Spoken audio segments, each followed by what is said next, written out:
Hi, my name is John Brown, Senior Analyst for Sustainability for the Enterprise Strategy Group, and today I am joined by Cassandra Garber, who is the Vice President of Corporate Sustainability and ESG for Dell Technologies. Welcome, Cassandra. Thank you so much. Always happy to talk to you.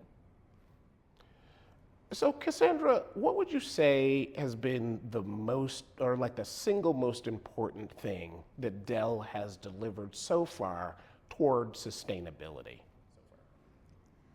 Yeah, my answer to this question might be a little bit surprising because you might think it'd be something along the lines of, the IT industry's most EPEAT or, eco-label certifications or Energy Star or something like that because we've got that. Or it might be, how we're leveraging AI to do emissions management and it's part of Apex and as a service, but it's not.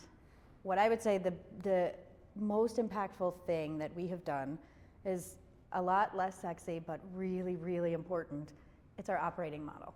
We have internalized environmental and social considerations, management, and accountability in the company in a way that makes it every business unit and every function's responsibility.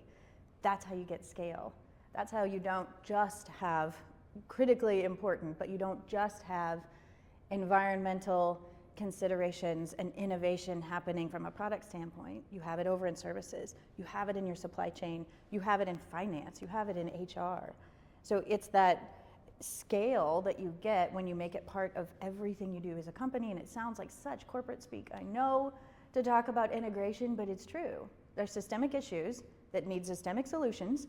And typically we talk about that across the industry or working with partners, but it's the same. In a large global matrixed organization, you have to take a systemic approach to how you tackle them.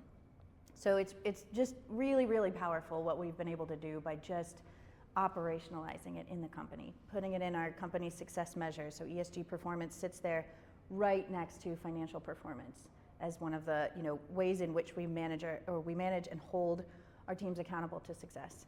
We have a person who is responsible for setting the priorities and is held accountable to delivering on all the things that they've committed to on behalf of every business unit and function in the company. That's the kind of stuff that drives change, catalytic change. And then when you do that, again, last thing I'll say about it is just when you do that within the company, it goes outside too. Because then the people who are responsible for, working with our partners, working in communities, working with investors, you name it, they're all leading it. And we don't need, just my central team, trying to handle everything with every group and every partner everywhere. Everyone is out working with all their stakeholders. So I'm really proud of that, and I think that when we talk to customers, they say the same thing. They say, how did you operationalize this? Because it's really hard to do, and it makes such a big difference. That is super interesting. I'm wondering, we've talked about, what you've already done. Going forward, what do you see as sort of the next big set of steps that Dell's going to deliver to ensure sustainability going forward? Yeah, so I don't know if you've heard about this. AI is just this little thing we're talking about a little bit.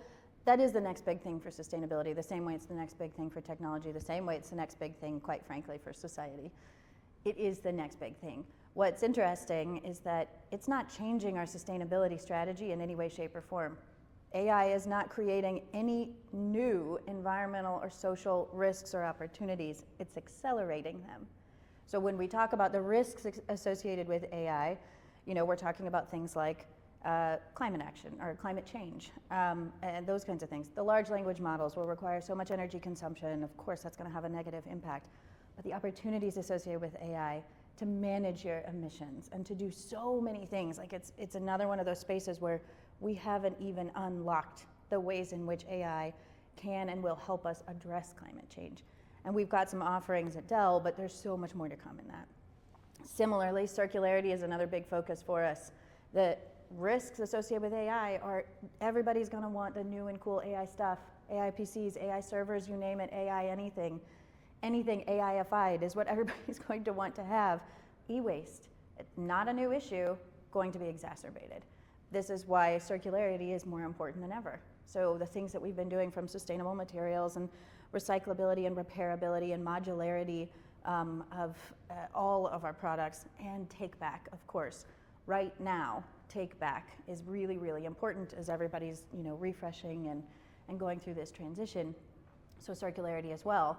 And then I know we're focused more on environmental right now, but I can't go without talking about digital inclusion. So I mean, the issues associated with the digital divide, it's the same thing. It's not a new risk.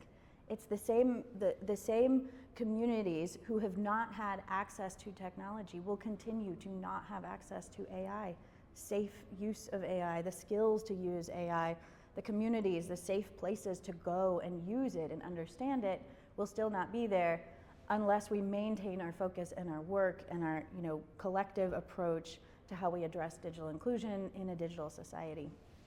So where we're focused moving forward is all about maintaining our strategy, but applying AI to everything. So AI is a huge part of the plan. So taking our portfolio and thinking about where do we have AI products and solutions, where are we using AI inside our company to manage, whether it's from a reporting standpoint for our own reporting to our customer reporting, how are we thinking about it in our products, of course, how are we thinking about it in communities. So we're doing really cool things where we have a digital assistant, Tomas, who's actually here at the event, who is helping kids practice interview skills so that they can get jobs. And the really fascinating thing about it is it doesn't just help them get ready for an interview, it builds their confidence in general. They have a safe place to have a conversation in a way that they're comfortable. So there's just so many things like that make AI the core part of our sustainability plan, the same way it's the core part of our company's plan moving forward. Right. So ESG, really is composed of three components. We all know that. There's an E, there's an S, and a G. We've talked a lot about E, a little bit about S.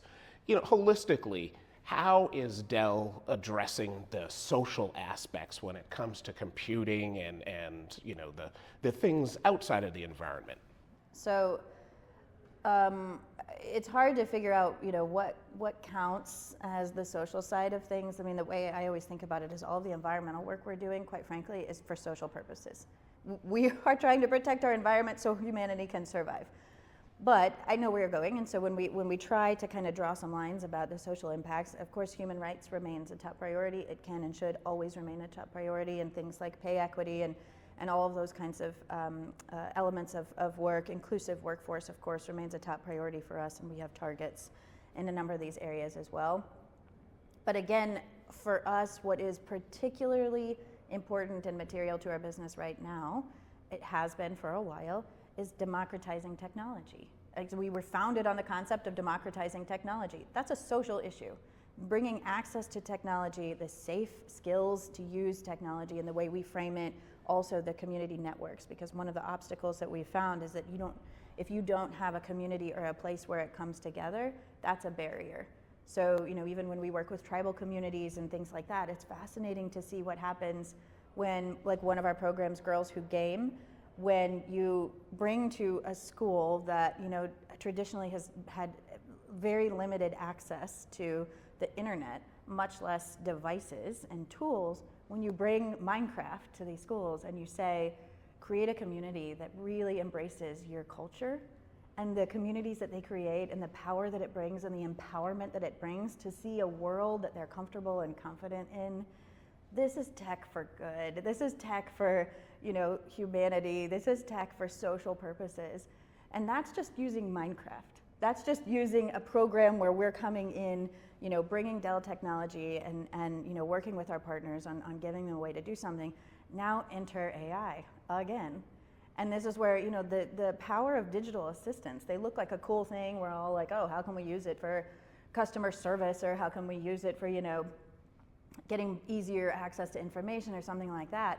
But the social impact associated with having everything available in someone's native language, for being able to access information that they have never had access to before, for being able to practice interview skills, as I talked about a moment ago, and build your confidence in something that you were really nervous about, or other uses of AI or from digital twin is not new. We've been doing that for some time, but the opportunities associated with the digital twin from a healthcare standpoint, whenever there's just so much that can be done when we use technology that it's another one of those spaces where we've got some great programs already in place. I mentioned Girls Who Game. I mentioned Student Tech Crew is how we're bringing the interview skills to life.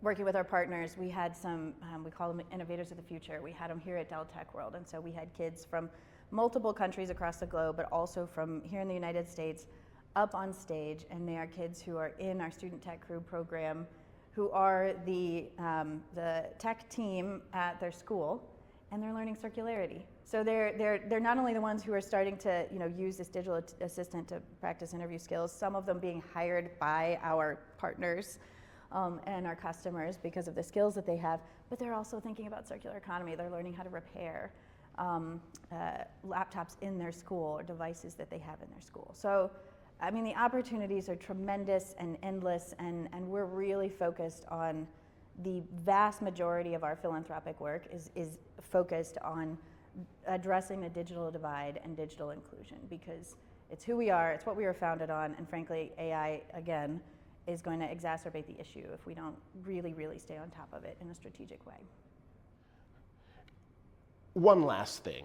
Jeff Clark talked and blogged about end-to-end sustainability recently. Can you walk us through what really is end-to-end sustainability? Yeah, I'd love to. We are so excited about end-to-end sustainability. So basically what it is, it's our portfolio of sustainability. It's our offerings on a page, if you will. So the reason that we think about it end-to-end is because very much the exact same as our company provides end-to-end IT solutions, we provide end-to-end sustainability solutions. So when we think through what that looks like, it's back-end. So it's everything from how we work with our suppliers to how we run sustainability and ESG and impact within our company. So that's things like a human rights impact assessment, to how we engage our suppliers in emissions reductions and those kinds of things. As well as our own operating model and how we run all of this work inside our company. That's back end. On the front end, it's what we bring to our customers and how we help them achieve their sustainability goals. So you want to talk sustainable data centers, we can bring you across the company what are all of the solutions, what are all the things we can do to help you create a more sustainable data center. You want to talk circularity, we can bring you all of the things across the company, and we packaged it up in a way to talk about circular design in a way that we can help our customers be more circular. That's the front end. What we're also looking at is the collective impact that we can make together. So how are we using technology and partnering with our customers, partnering in our supply chain, partnering with nonprofits or even governments to think about how are we using tech for impact more broadly. So those are kind of the key components of end-to-end. And what's really fascinating about this is that our customers want to talk about all the components. It used to be just so much about tell me what products you have that are sustainable. And now it's, I'm facing regulations in this space. I am trying to understand, how we can leverage AI in our company to address some of these sustainability issues. How are you doing it on the back end? And they want to talk about our operating model. They want to talk about how we're engaging our supply chain in really meaningful conversations. So it's a compilation of our own best practices and the things that we're doing, and as well as the things that we're offering and the things that we're doing out in communities, bringing that all together in an end-to-end kind of way, which is how we're differentiated in the market anyway. And we're really proud of it. It's a holistic approach to sustainability, an integrated systemic approach to it within our company and beyond. And we're really proud to be able to talk about it publicly now.